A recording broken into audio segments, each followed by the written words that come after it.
Sekarang kita akan membahas contoh soal dinamika rotasi fisika kelas 11 tentang sistem katrol yang sepusat. Nah, berikut ini soal yang akan kita bahas. Suatu sistem katrol ini memiliki momen inersia 1,7 kg meter persegi dengan jari-jari R1 50 cm dan jari-jari R2-nya 20 cm. Benda M1 2 kg dan benda M2 ini 1,8 kg. Mula-mula ditahan diam dan berada pada ketinggian yang sama, yaitu 20 cm di atas lantai. Nah, katrol ini dianggap licin dan tali tidak bermassa. Dengan percepatan gravitasinya itu 10 meter per second kuadrat, dan jika kedua benda ini dilepaskan, tentukan yang A, kecepatan benda M2 sesaat sebelum benda M1 menyentuh lantai. Tentu benda M1 yang akan bergerak turun ke bawah karena masanya lebih besar ya, 2 kg, sementara M2 ini kan masanya 1,8 kg, teman-teman. Yang B, tentukan tinggi maksimum yang dicapai M2 dan dianggap benda M2 tidak menumbuk katrol. Nah, di sini kita tulis dulu semua data-data yang diketahui pada soal.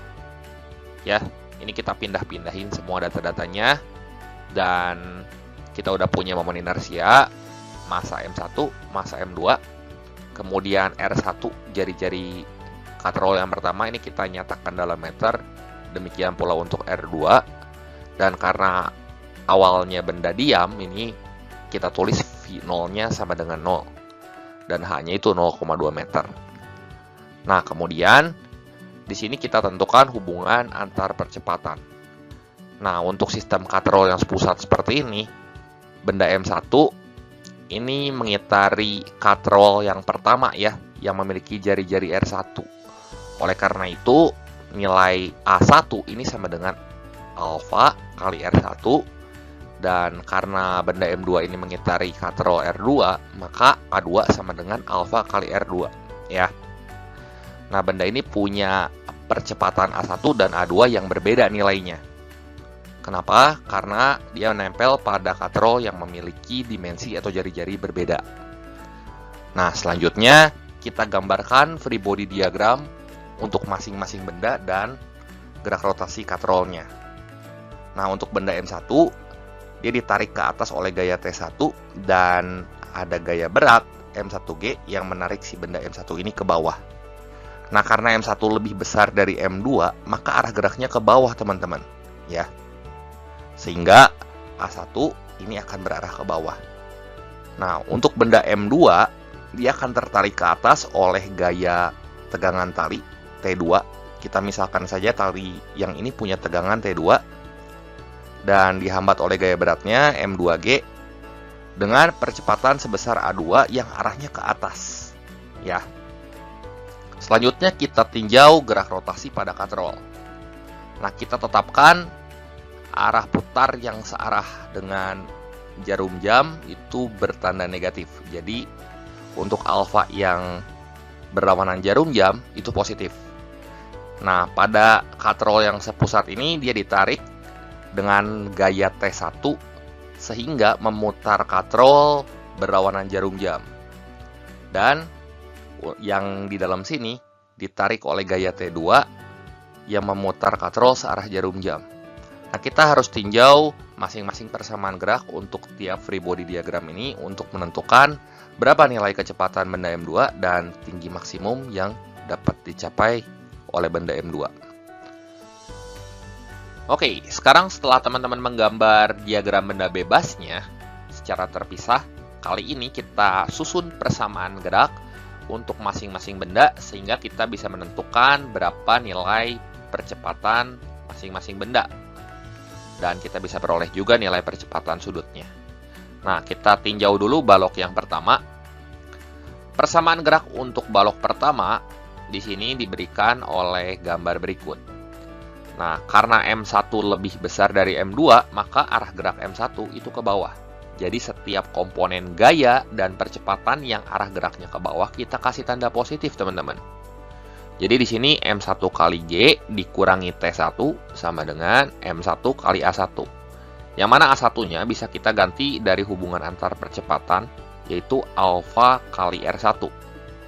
Sehingga kita peroleh persamaan untuk T1 di sini M1 kali G min M1 kali alfa kali R1. Nah, kita substitusi nilai M1, G, dan R1-nya. Kan kita udah punya dari data-data yang diketahui ya. M1-nya di sini 2, G-nya 10, kemudian 2 kali 10 itu 20 ya. Min 2 kali alfa kali R1-nya setengah. 2 kali setengah kan 1. Jadi kita akan peroleh nanti T1-nya sama dengan 20 min alfa. Nah, kita belum tahu nilai alfanya, nanti kita mesti cari. Dari persamaan gerak untuk diagram benda bebas benda yang kedua, maka tinjauan balok kedua juga dapat kita peroleh dengan menggunakan hukum Newton ya, untuk menentukan berapa nilai T2-nya.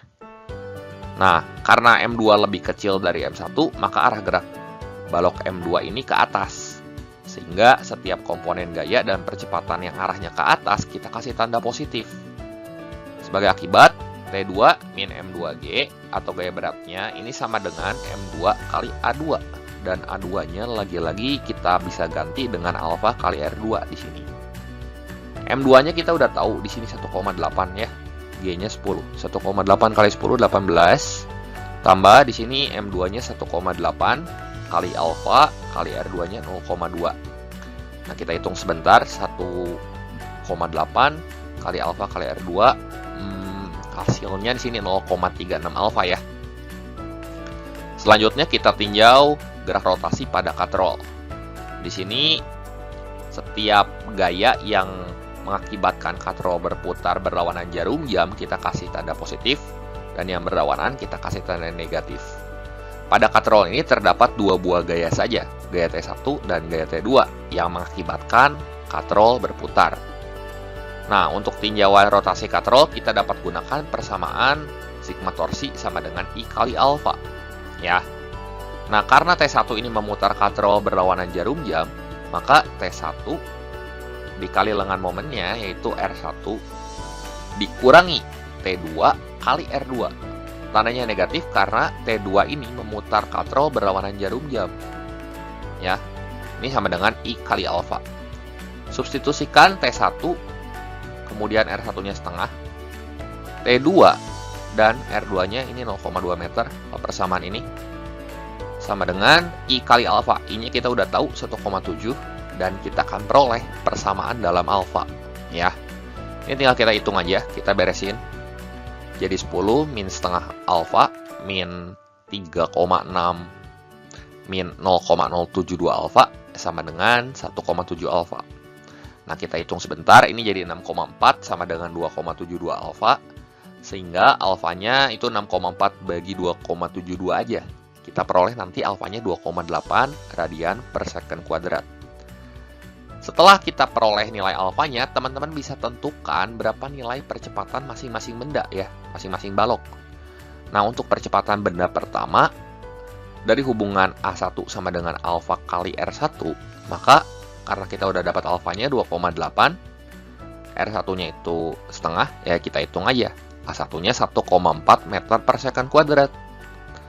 A2-nya tinggal alfa kali R2, jadi 2,8 kali 0,2. Ini kita hitung sebentar, kita akan peroleh hasilnya 0,56 meter per second kuadrat. Nah, tadi di soal yang ditanya itu adalah kecepatan balok M2 sesaat setelah M1 menyentuh lantai. Ya, masing-masing balok ini kan berada pada ketinggian 20 cm atau 0,2 meter dari atas lantai. Nah, untuk menentukan berapa nilai V2-nya, maka kita tentukan dulu di sini T saat M1-nya menyentuh lantai. Menggunakan persamaan kinematika, yaitu H sama dengan V0T plus setengah A1 T kuadrat. Jadi berapa detik si benda M1 ini menyentuh lantai? Ya, H-nya itu 0,2, V0-nya kita ganti sama 0 ya, jadi 0 kali T 0, tambah setengah kali A1-nya 1,4 kali T kuadrat. Setengah kali 1,4 kan 0,7 ya. Nah, kita hitung aja nanti nilai T-nya itu kita peroleh 0,53 second. Nah, setelah kita peroleh T-nya, kita bisa menentukan V2 sesaat setelah M1 menyentuh lantai. Jadi benda M1 ini akan menyentuh lantai saat 0,53 second, dan V2 saat dia bergerak ke atas saat 0,53 second ini dapat kita tentukan menggunakan persamaan V2 sama dengan V0T plus A2 kali T. Persamaan kinematika lagi nih, ya. Nah, V0-nya kita ganti sama 0, A2-nya kita ganti sama 0,56. Kita pakai A2 karena yang ditanya adalah kecepatan benda M2 sesaat setelah M1-nya menyentuh lantai. T-nya kita ganti sama 0,53, ya. Dan ini kita hitung sebentar. Kita akan peroleh nilai V2-nya 0,29 meter per second, teman-teman. Dan selanjutnya, untuk soal poin B, kita diminta untuk mencari H2 maksimum, ya. Dengan asumsi tadi baloknya tidak menumbuk katrol. Dari sini kita gunakan persamaan H2 sama dengan V0T plus setengah A2 T kuadrat, ya. V0-nya kan 0, ditambah setengah kali A2-nya 0,56 kali T kuadratnya. T kuadrat itu kita peroleh dari sini. Ini kan T kuadrat 0,2 per 0,7. Nah, kalau dikuadratkan, kita hitung ya, nilai T kuadratnya ini jadi 2 per 7 ya. Atau 0,53 kuadrat juga ya 2 per 7 ini. Supaya lebih gampang hitungnya. Dan kita hitung sebentar, maka kita akan peroleh nilai H2-nya 0,08 meter. Ya, jadi ketinggian H2 maksimum yang dapat dicapai oleh benda M2 di sini adalah 0,08 meter atau 8 cm. Seperti itu. Jelas ya? Demikian pembahasan singkat untuk contoh soal sistem katrol yang sepusat, dinamika rotasi fisika kelas 11 kali ini. Semoga bermanfaat dan membantu teman-teman semua dalam belajar. Jangan lupa like, share, dan subscribe channel ini jika kalian suka videonya. Terima kasih untuk perhatiannya. Sampai jumpa di video saya yang berikutnya.